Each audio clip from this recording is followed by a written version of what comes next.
So we are finally moving on to the motivational aspect of social cognitive theory.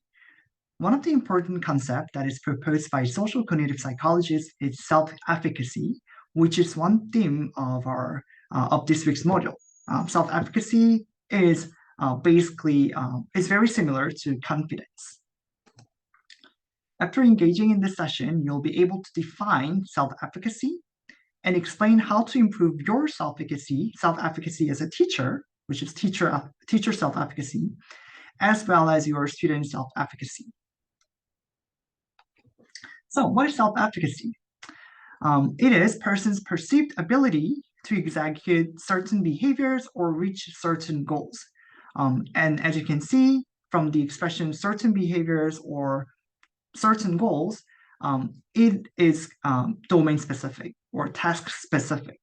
So stated differently, it is the answer to the question, where will I be able to do this specific task? So self-efficacy influences students' choice of activities, goals, effort, and persistence, learning and achievement. And it is not hard to understand because our confidence can influence a lot of aspects in learning. And researchers say that some overconfidence can be beneficial. So rather than having lack of confidence, like having more confidence than one's actual ability can be beneficial for students' learning. But this term can be a little confused with other concepts that start with self. For instance, self-esteem, self-concept.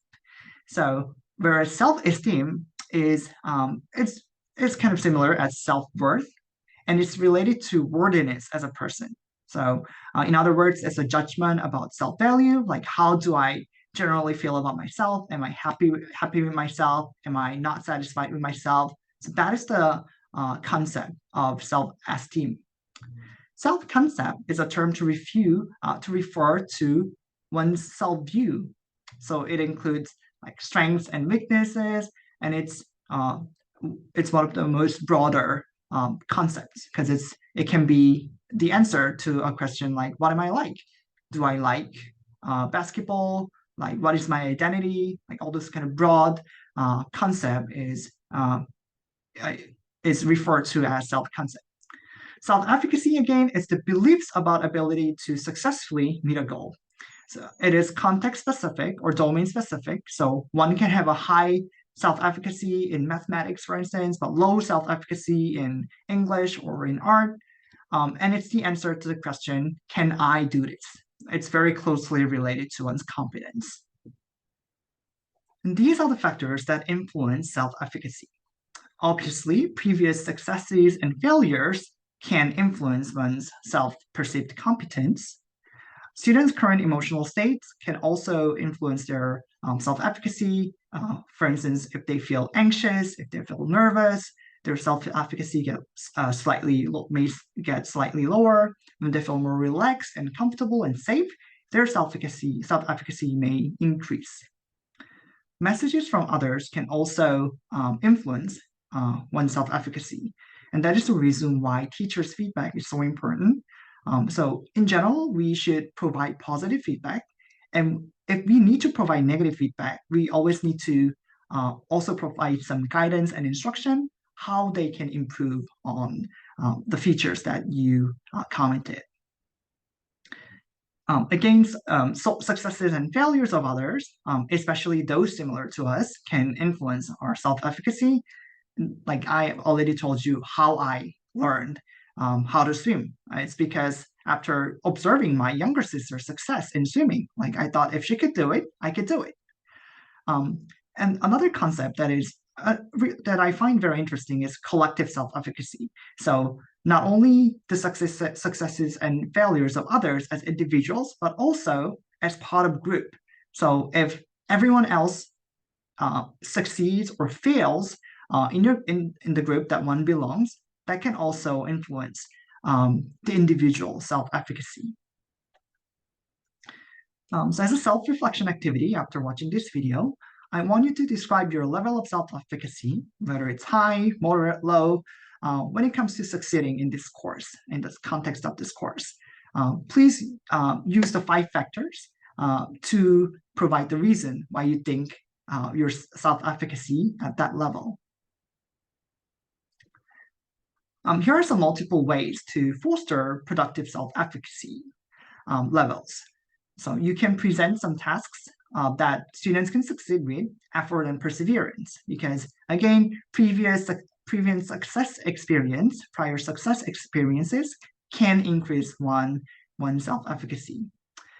You may need to also foster a climate or environment where students can learn with less anxiety or stress, because current emotional states can also influence one's self-efficacy. For instance, you can have students tackle challenging tasks in small cooperative groups and then move on to individual activities so that they can feel more comfortable. Assure students that they can be successful at challenging tasks. Their self-efficacy is influenced by the message that they get. So constantly keep the messages that others like them have been successful at the task. We can also use the component of modeling. We can have students see peers with similar ability successfully accomplishing the challenging task. Or we can help students track their own progress and have students set short-term proximal goals. And doesn't this remind you of something? If you said self-regulation, that was the answer that I was looking for. Yes.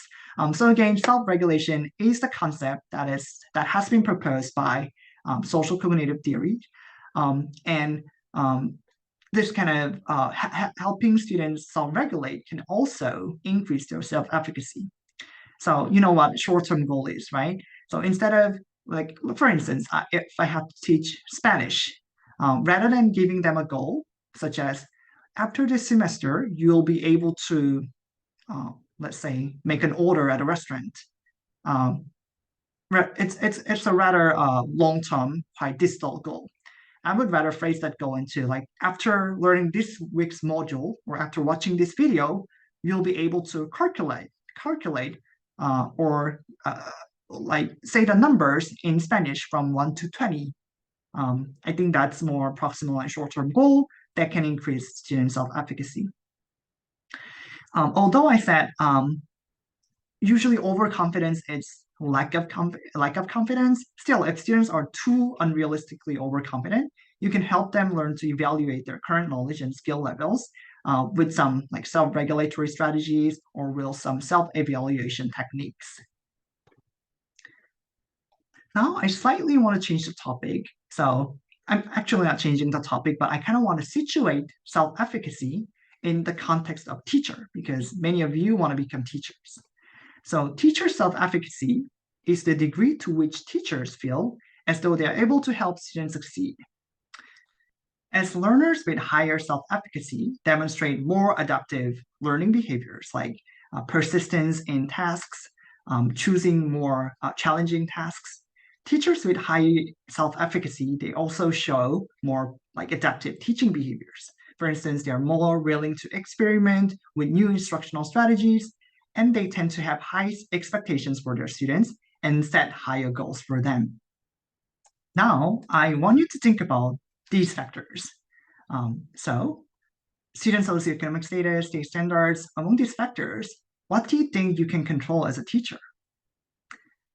Like students coming to school hungry, differences between my students' cultural backgrounds, few resources available at school, lack of support from my administration.